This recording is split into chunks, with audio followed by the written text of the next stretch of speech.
The cabin was already tense when the flight attendant's voice cut through the low hum of the engines. Passengers turned their heads as she stood in the aisle, her posture rigid, her tone sharp, speaking loudly enough for everyone nearby too. Here, a black woman sat calmly in her seat, hands folded, eyes steady, saying almost nothing while accusations were thrown at her. Someone a few rows back lifted a phone. Another passenger whispered, "Is she really being talked to like that?" What no one noticed was the small movement of the woman's hand as she unlocked her phone and pressed record. She didn't argue. She didn't raise her voice. She didn't look afraid. She just documented every word, because she knew something. The flight attendant didn't. This moment wasn't going to end the way they thought it would. By the time the plane landed, a career would be in jeopardy. Reputations would be questioned. And one calm decision would expose a truth no apology could erase. The woman hadn't boarded the plane looking for attention. She was dressed simply, but elegantly. The kind of quiet confidence that comes from years of being underestimated and never needing to prove yourself out loud. This was supposed to be just another flight, another seat, another few hours in the air.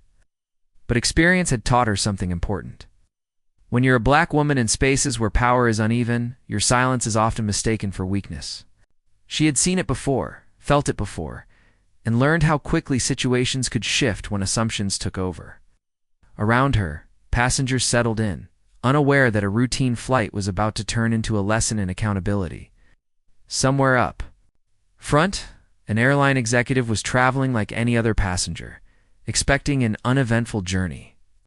None of them knew that before the wheels touched the ground, a recording would surface that would freeze him in place and force everyone on that plane to confront what really happens when respect disappears at 35,000 feet.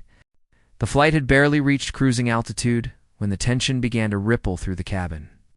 What should have been a quiet stretch of air turned uneasy as a flight attendant stopped beside a black woman seated calmly near the aisle. Attendant's expression was tight, professional on the surface, but edged with irritation.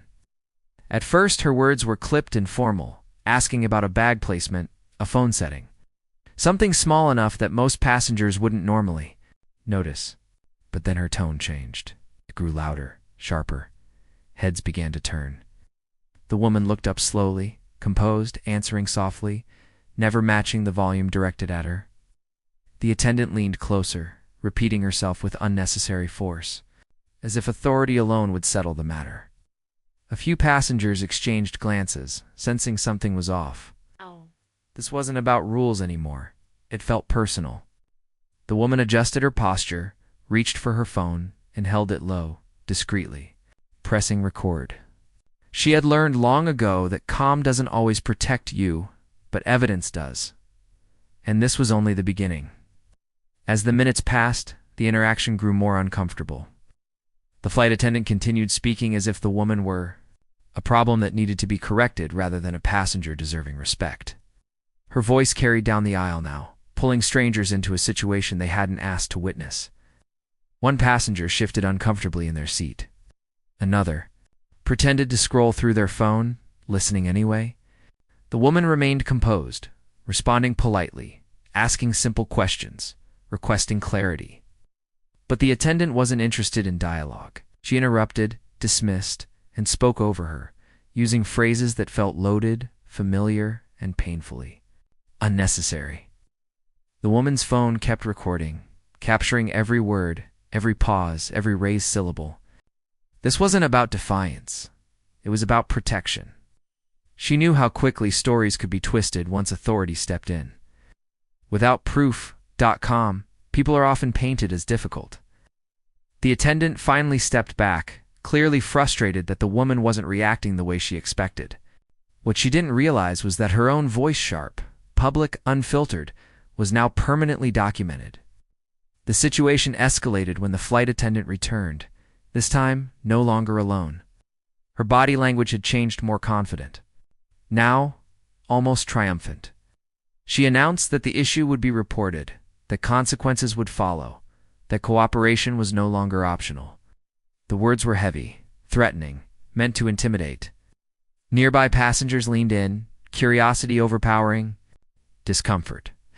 The woman calmly asked to speak with a supervisor. The request was denied. She asked again, her tone steady, respectful. The attendant scoffed, repeating that rules were rules and implying that compliance shouldn't be this difficult.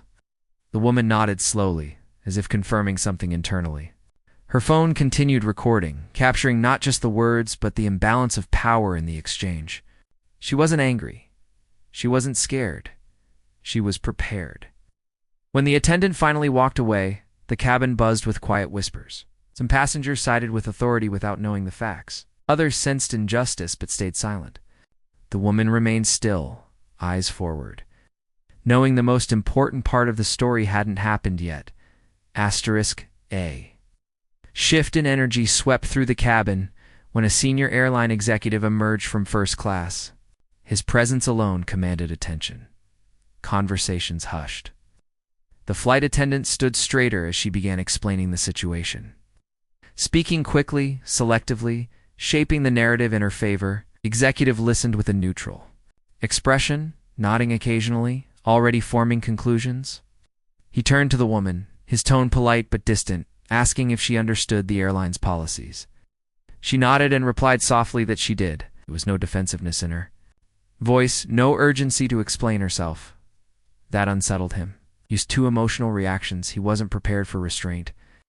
The executive began summarizing what he believed had happened, framing it as a misunderstanding caused by non-compliance. The woman waited until he finished, then calmly said a single sentence that changed the air in the cabin she had recorded. The entire interaction. The executive paused. The confidence in his posture faltered. For the first time, he wasn't in control of the narrative. The executive hesitated before asking to hear the recording. When the audio began playing through the woman's phone, the cabin fell silent. The flight attendant's raised voice echoed clearly, undeniable and unedited. The dismissive phrases, the interruptions, the unnecessary volume, it was all there. Every second stripped away the carefully crafted version of events. The executive's face tightened as he listened, his jaw clenching slightly. This wasn't a misunderstanding. This was behavior that violated policy, ethics, and optics all at once. Passengers glanced at one another, some visibly shocked. The flight attendant avoided eye contact, her confidence evaporating with each passing second. When the recording ended, the executive didn't speak right away. The silence was heavier than any argument. He asked when the recording had started. The woman replied calmly, explaining she had begun recording the moment the conversation turned public. Her voice never wavered. It didn't need to. The truth was doing the work for her. That was when the woman revealed who she was, not with arrogance, not with threat, but with clarity. She explained her role as a senior executive at a company with long-standing partnerships in the aviation industry. The words landed quietly, but carried immense weight. The executive's expression changed instantly. This wasn't just a passenger complaint anymore. This was a reputational issue, a contractual concern, a leadership failure unfolding mid-flight. The power dynamic shifted in real time. Flight attendant looked stunned, realizing the assumptions she had made were now irreversible. The executive straightened, his tone noticeably different as he addressed the woman with respect that had been missing minutes earlier. Passengers watched, understanding now that this moment went beyond a single flight. It was about how people are treated when no one thinks consequences will follow. And yet consequences had arrived. The executive issued a public apology, clear and unmistakable. Acknowledging the inappropriate behavior and the failure to intervene sooner, he assured the woman that a formal investigation would begin immediately. The flight attendant was quietly escorted away. No arguments, no resistance. The cabin exhaled collectively, tension releasing like air from a sealed room. The woman thanked the executive politely, not seeking vindication, not demanding punishment, only accountability. Her composure never cracked. Passengers avoided her gaze now, some out of guilt, others out of respect. She returned to her seat, ending the recording only after everything had been said. She hadn't recorded for attention. She recorded for accuracy.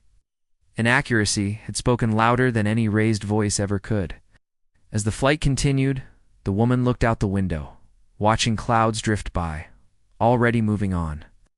The moment would follow others far longer than it followed her. The executive retreated to first class, forced to confront the reality that policies mean nothing without enforcement.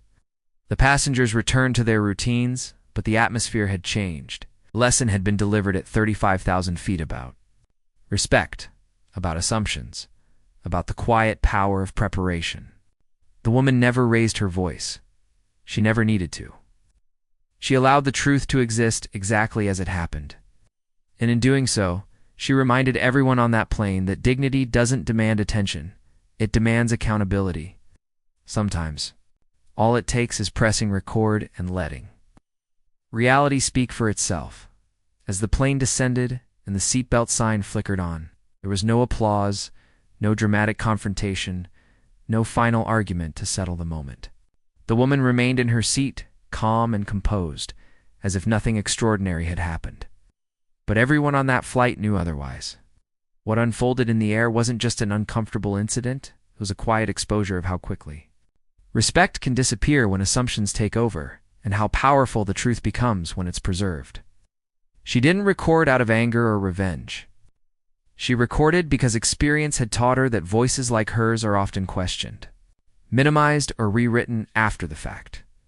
That small decision protected her dignity when words alone might not have. The flight attendant learned that authority without accountability is fragile. The executive learned that leadership is tested in moments no one expects, and the passengers learned something, too, that silence can make injustice feel normal, and awareness can change outcomes. This wasn't a story about winning or losing. It was about standing firm without raising your voice, about letting facts speak louder than emotion, and about understanding that respect should never depend on who you are or where you sit. Sometimes the most powerful response isn't confrontation. It's calm, preparation, and the courage to let the truth speak for itself.